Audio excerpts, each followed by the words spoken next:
Added takeaways from yesterday. Notre Dame beat Pitt 37-15. I thought it felt fraudulent as a big game. It was a notable game. I watched the game. The build-up and hype that it got during the week, I just didn't really get. I never thought Pitt had much of a shot in this game. There was never a question, even after the opening drive, just never a question. Notre Dame victimized a young quarterback, and it's just part of being a freshman playing that position. Notre Dame lost the turnover battle in this game and still was able to yawn their way through the fourth quarter. It just, all right, I'm going to say something here. I know how Notre Dame Twitter is. They're going to take it the wrong way. It's going to twist it out of context. This was not a test for them. They passed it with flying colors, but it's not a test for them as it relates to what they're going to have to do to win a national championship. That's what I mean. Like Ohio State plays Rutgers this Saturday. That's not a test for them. They may be the best team in the country. Notre Dame may be the best team in the country. But as you look, Bradley, do me a favor, throw Notre Dame's schedule back up right quick. As you look at the path they've taken, I strongly suspect Notre Dame's going to be in the playoffs. By the time they get there, it's going to have been several weeks since they faced a team that is even comparable to, what they're going to see in the postseason. So they may be clicking on all cylinders and show it come playoff time. Or you could have a situation where they get exposed in the first round in which they play. You just don't know. It doesn't guarantee, like when you're not being tested down the stretch, it doesn't guarantee anything. It doesn't solidify anything. It just means if something's crept in here that is a flaw, it may potentially get exposed in the playoff and surprise people. That's all I caution against. And I'm mainly talking to myself when I'm like picking Notre Dame and characterizing Notre Dame. But they're doing exactly what they should be doing in November. And so is USC. I'm so proud. I'm so proud. Listen to me, I'm choked up. I took the stage last week. And it's like 2 feet off the ground. I guess it's a stage. I took to this microphone last week and said something many people thought they would never hear me say. I said, I'm going to pick Lincoln Riley and USC to win a game because I think they can be physical enough to win it against Iowa. This is a really big moment for Southern Cal, and they were down 21-7 in the rain against Iowa. I mean, where else would Iowa rather have you? It's boa constrictor time at that point. And then it happened. They pitched a shutout the rest of the way, and they went on a 19-0 run again in the pouring rain. And I was so proud. I mean, Mekhi Lemon played at a level yesterday I don't think I've ever seen him play at. He's an extremely good player. Man, I had other staffers texting me, you seeing what he's doing? Yeah, I sure am. And then if you didn't watch the game, I got to tell you, man, I have not seen Lincoln Riley that emotional in a long time, but I get it, and he should be emotional. And he talked about it afterwards. He said this is a culture win and not an emphatic win, and they had a slow start again, and that's been a pretty chronic issue for them this year. They can't be letting that continue. But just, you don't always have to immediately go to what went wrong. When you win a football game, these are really hard to come by. And especially if you're Lincoln Riley, because what have you listened to? All these guys lie when they say they block the outside noise. Every one of them hears the outside noise. Lincoln Riley included is well aware of what people say about him. And what they've said about him for a long time, and it hasn't been undeserved, is his teams aren't tough enough to win games like that. And they've made a really concerted effort to change that there. Full credit due to them. They've made a really concerted effort to change that. And it's not an overnight fix. And he's talked specifically about having to change his philosophy, how he runs a program. That was last offseason, like last winter. They talked about it. It's obvious they meant it. They've gotten better defensively. But this kind of game, man, that's an identity game. That's just the way you carry yourself. Can you get down and it's raining? And so when they come back and they win that game, that should have been emotional. And it was. So good for them. All that does is gives them a shot to go to Eugene, Oregon this weekend. Probably, maybe, with their playoff destiny in their hands. Maybe. We'll talk about that a little bit later on. We're going to be there. I know that. Ain't missing that game. We're going to be there. In other news yesterday, we have officially, for the moment, averted the ACC doomsday scenario.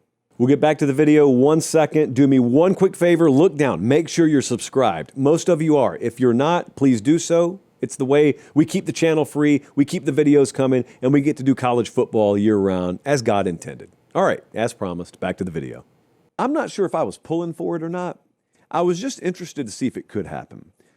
The ACC doomsday scenario is exactly what it sounded like. That was the scenario where no ACC team makes the playoff, and trust me, it could have happened. So that got averted because Duke got smoked by Virginia yesterday. The game was 34-17. Take my word for it. It wasn't as close as the final score indicated. Virginia had 316 through the air, 224 on the ground. They had a 540 to 255 yardage advantage. And now, University of Virginia in the driver's seat in the race to get to the ACC championship game. I'll show you my updated playoff predictions and whatnot in a little while. But Georgia Tech survived against Boston College. Louisville fell to Clemson. Hey, I give a lot of credit to Dabo Swinney and his staff. There's been a lot of criticism of them this year. There should have been. They've been a crushing disappointment as a team. But I don't know if you watched Clemson-Louisville Friday night. It was a mistake-filled game. It was an ugly game. I'm not commenting on the execution level. It left a lot to be desired both ways. Clemson's not a good team this year. But the fight they played with is something that I miss, like the feeling and the fight and the passion that Clemson played with Friday. I miss a lot of that because that used to be the old school pre-playoff era style of college football. Back when success or failure wasn't solely based on whether you make the playoff. Now, there's nobody that follows Clemson football that will call this year a success. They could win the rest of the way. That's not a success. What I'm saying is there was this vibe up until fairly recently, like the last 15 years. There was a vibe in college football that like every game was a one-game season. Every Saturday was this huge blessing, or Friday in this case. And you just played like for the logo. It sounds really, really cornballish now to some people. To me, it doesn't. I love that. That was Clemson. So I said that Friday night. Of course, people come at you, oh, you wouldn't be saying that if Louisville didn't miss some field goals. Well, hey, Louisville handed them the game. I don't care. It's not even the point I'm trying to make. I just appreciate that I got dudes tapping out left and right, coast to coast. Once their preseason goals are out the window as a team, faking injuries. There are guys faking injuries all over the country to stay off the football field. And I got guys at Clemson crawling over broken glass to get on the field. So, yeah, this season's a disappointment, but they hadn't given up.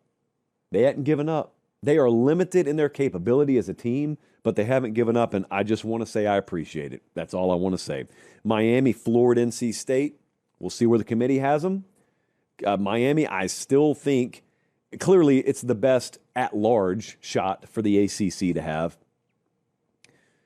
Georgia Tech's got to play Pitt this week, by the way. That was a game we thought about going to.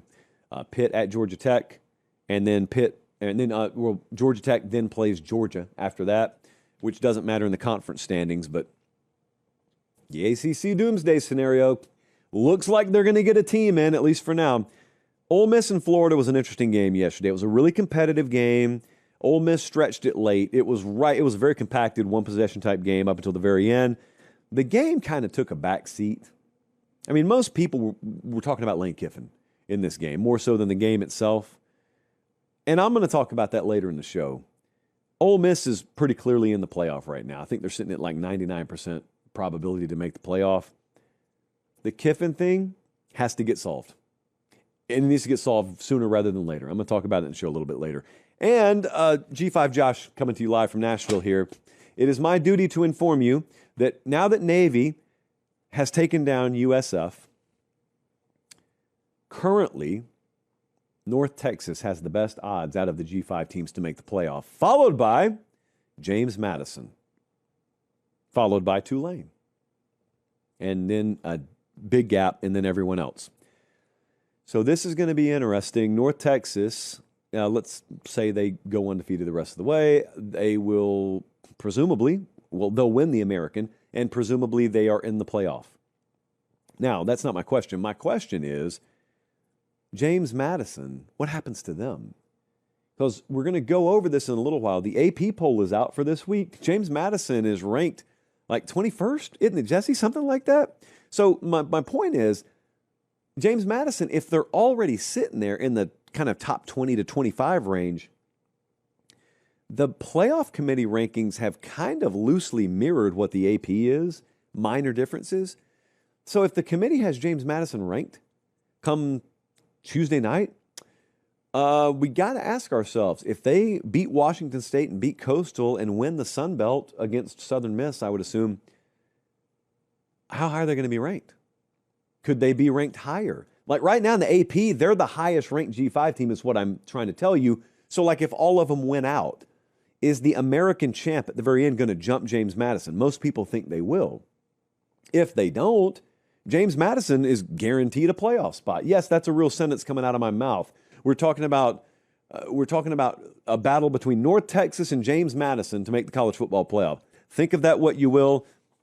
I'm just here doing some big J journalism in the interest of bringing you all the facts. Facts, after all, are what this show is built on.